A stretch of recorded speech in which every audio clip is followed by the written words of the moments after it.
Hi, this is part 2 of my video series documenting my experience purchasing a New York City co-op apartment.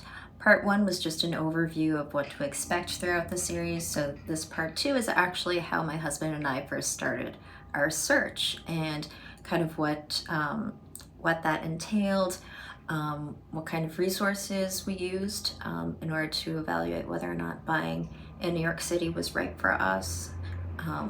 And also a lot of the decisions we had to make along the way. What I'm going to talk about is everything we did prior to getting a real estate agent. And yeah, if you're interested, continue watching. So I'd mentioned in the first video that it took my husband about 4 or 5 years from when we first started going to open houses to the time that we actually closed on an apartment earlier this year. When we first started looking at apartments, we just went on Street Easy and looked up some open houses that were close to where we lived. We lived on the Upper East Side, and we really loved the Upper East Side, so we started looking at some places on the Upper East Side. So things that we could knock out in an afternoon if we didn't have anything better to do. And so we looked. Well, I wanted to look because I was curious what other apartments were like. I wanted to see how other people lived. I was curious and nosy and wanted to know how far money went in New York. So open houses was the best way. And this was during pre-pandemic times where people would just have open houses during set hours. They'd say like Sunday, from 1 to 3, or Sunday from 11 to 12. And usually open houses at the time were on Sundays for some reason. And so we picked a couple of them on the Upper East Side, later in other parts of Manhattan as well. But we just started looking, and when you do go to an open house, it's kind of available for anyone to come in. And you do sign in on a sign-in sheet where you list your name, your phone number, your email address, and if you're working with a real estate agent. Because we weren't working with an agent at the time, we would say that sometimes, I don't think it happened very much, but sometimes people will follow up with you if you leave your contact information, and they'll contact you about like other listings that are similar, or contact you about that listing that you went to. If you are going with a real estate agent, they should be contacting your agent and not you. That is one benefit of having a real estate agent, is that all of the communications go through your agent and not yourself, if you don't enjoy being contacted by people. But when we did go to open houses, you would see a range of types of open houses. So there are some open houses that are not well attended, where you can clearly tell that the agent is bored and that you are the only person who's visited that day. Usually those ones are listings that have been on the market for a while, or are very obviously overpriced, or unrenovated, or not renovated well. So there's usually not many people, if anyone else, there. There are other open houses where there are lots and lots of people looking, and usually those are new listings that have just come out, but they're also in attractive locations with good amenities or a desirable floor plan, and usually like a good price per square foot range. And so usually a lot of people are interested in those listings, and so you'll see a lot of people. And you can kind of tell in the atmosphere that there's, like, when there are a lot of people in the apartment, that there's a buzz, and there are usually interested people who are monopolizing the real estate agent a little bit by asking lots of questions. And you can tell at those open houses that the bidding will probably go pretty quickly, and that there are probably going to be multiple bids. And like I said before, those are usually ones that have just recently been listed, and they look nice, and they're in good part of the city, or like a good block and neighborhood, you know, it's like all things with New York City, where it's, if something is good, chances are other people will recognize that it's also good, and you will have to compete for it.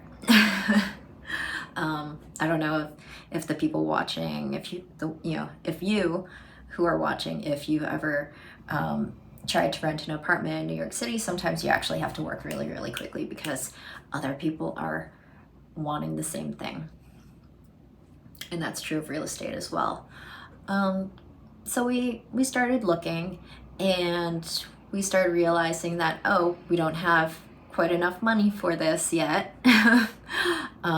And we were a little shocked as well at some of the listing prices, but mostly the maintenance fees. We started looking at maintenance fees and being like surprised by how much the maintenance fees were at all of the apartments we were looking at in Manhattan.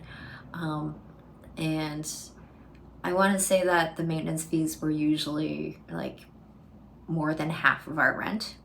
There were different points in time when we lived in different places in Manhattan, and maintenance fees are really expensive. In case you're not sure what maintenance fees are, they are also known as HOA fees in other parts of the country, and they encompass the real estate taxes and building maintenance costs and paying for the super and the porters, and yeah, they pay for the super and the porter and all that fun stuff. And it's the co-op that pays for the real estate taxes directly.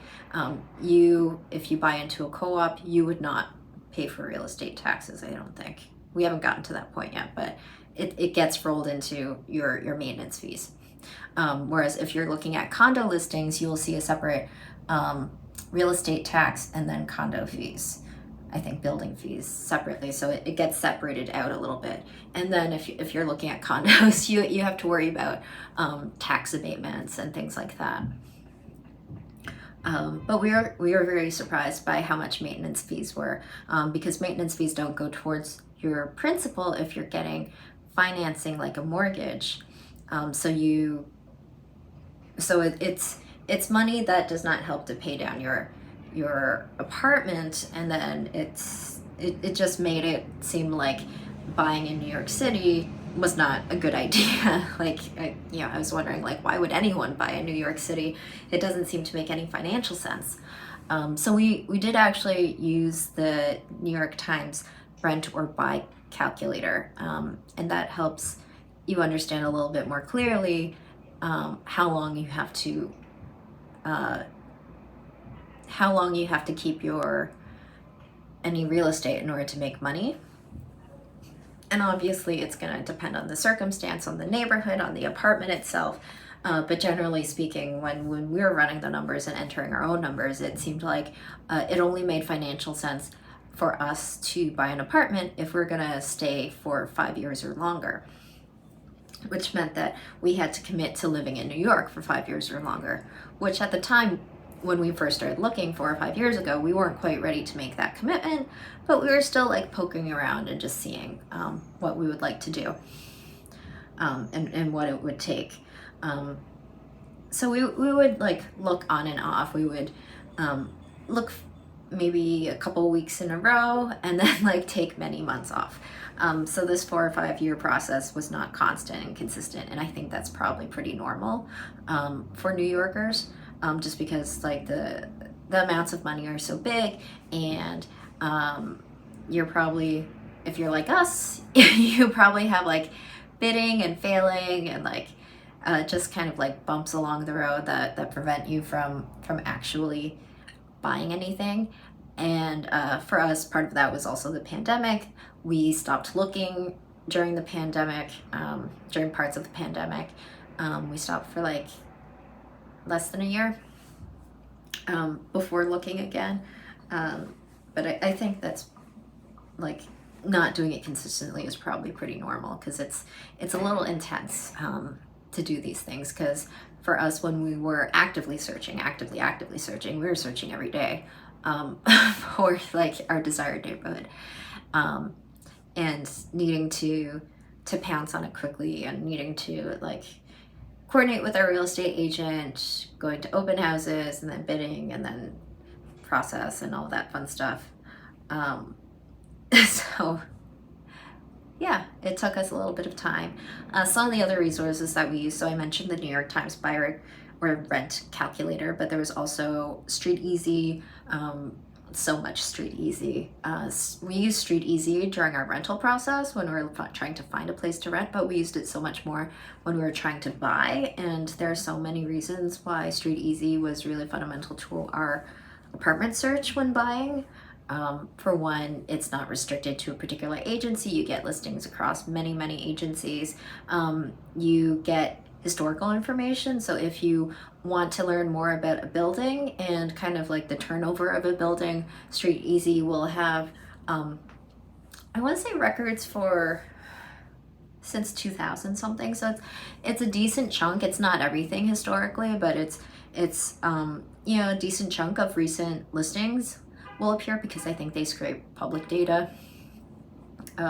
So you'll see like how many other apartments in this building have been sold recently, whether or not they were rented recently, kind of the price history of any individual listing. You can even see that, oh, someone has tried to sell this apartment many times and price keeps going down. There might be something wrong with this apartment, or there might be something that needs additional explanation. So it gives you a lot of additional context that you wouldn't have otherwise. And yeah, we found that really useful. And also you can do these searches, you can do area searches, you can save listings to different folders to help organize your search, and kind of keep track of the things that you're interested in, if they're still on the market, if they've moved off the market, stuff like that. So Street Easy, thumbs up. This is not a Street Easy ad. I'm not getting paid for this, but yeah, we had some things that we didn't always like about it, but there were a lot of things that were really important for us. We also used some Douglas Elliman reports, because Douglas Elliman does quarterly reports or maybe even monthly reports on the New York City real estate market. So you can kind of see whether or not there are a lot of sales going on, if prices are going up. They tend to focus on Manhattan first, then Brooklyn, then Queens. I'm not even sure if they really pay attention to Staten Island or the Bronx at all. But Manhattan, Brooklyn, Queens were the ones we were primarily interested in anyway. I think that Douglas Elliman does do some neighborhood breakdowns, but you can also find neighborhood breakdowns on other websites. And it's just good to know like general market conditions, whether or not there's a chance that things are overpriced or undervalued, and also you know, just how the market is doing, if there's a lot of demand, and or if things are sitting on the market for a long time. That's good to know. I also used to go to the New York Curbed website a lot, because they used to do one of the features I liked this series of articles that they used to do was that they would put up a listing. They wouldn't put up the price of the listing, but they would give you a lot of the information from the listing, and you kind of had to guess what the number is. And so you'd see what people would guess, and you got a sense of what the valuation of different apartments were. And because they also scour listings from like different boroughs, you also got a sense for kind of how different boroughs and different neighborhoods are priced, because they are priced differently. Sorry, I live in New York City, so there is noise. I'm just trying to think. Yeah, eventually we continued living in New York City, and the longer we lived in New York City, the harder it was to picture living anywhere else. And so it became more and more likely that we wanted to stay in New York City long term.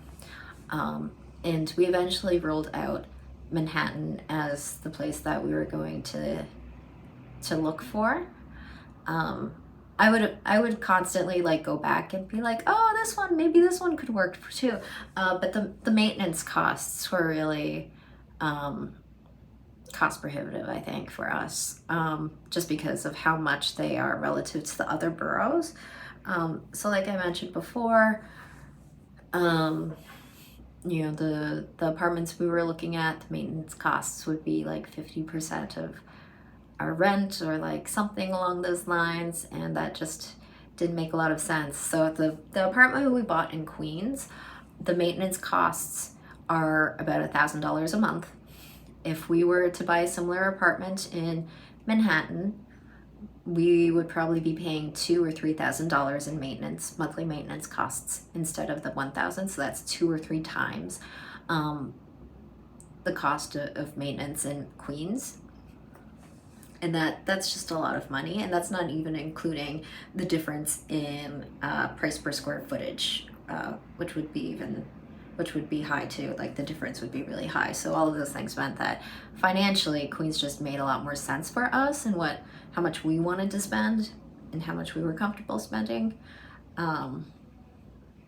So we wound up eventually going for Queens. We did look around to Brooklyn and also Jersey City and Weehawken a little bit, at least like virtually we would look at the listings.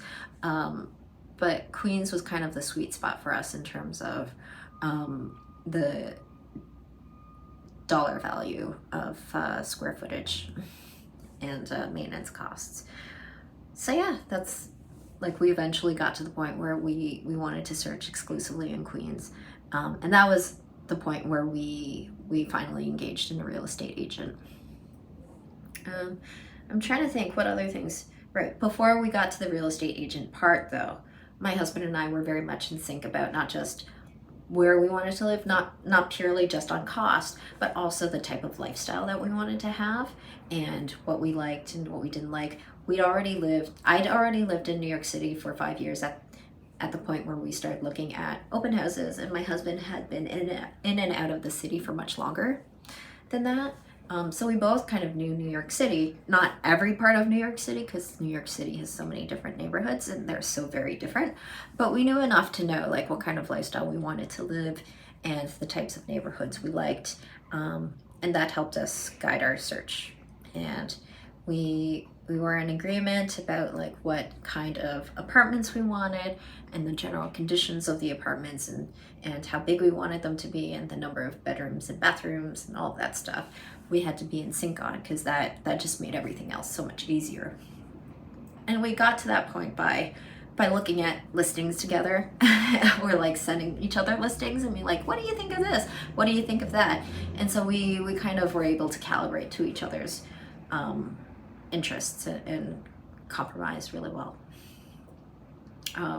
Which if you are trying to buy an apartment with a partner, I would highly suggest you guys get on the same page very clearly, so that there's no conflict that way. There's going to be enough conflict later on for other reasons, but you don't want conflict so early in the search. I'm trying to think if there's anything else to talk about. I think that's mostly it. Just getting to the point where you know it's an investment, it's not a short-term investment. Being able to figure out and agree on neighborhoods, the likes and dislikes, and all of that fun stuff. Yeah. So that's what we did. In the next video, I'm going to talk specifically about co-ops and how co-ops are different from condos and what to expect and what to look for in a co-op. You know, if you don't know what a flip tax is, or if you've never heard of liquidity requirements, you might want to check it out. All right. So that's next. But otherwise, thank you for watching, and I hope you check out some more of them. All right, bye.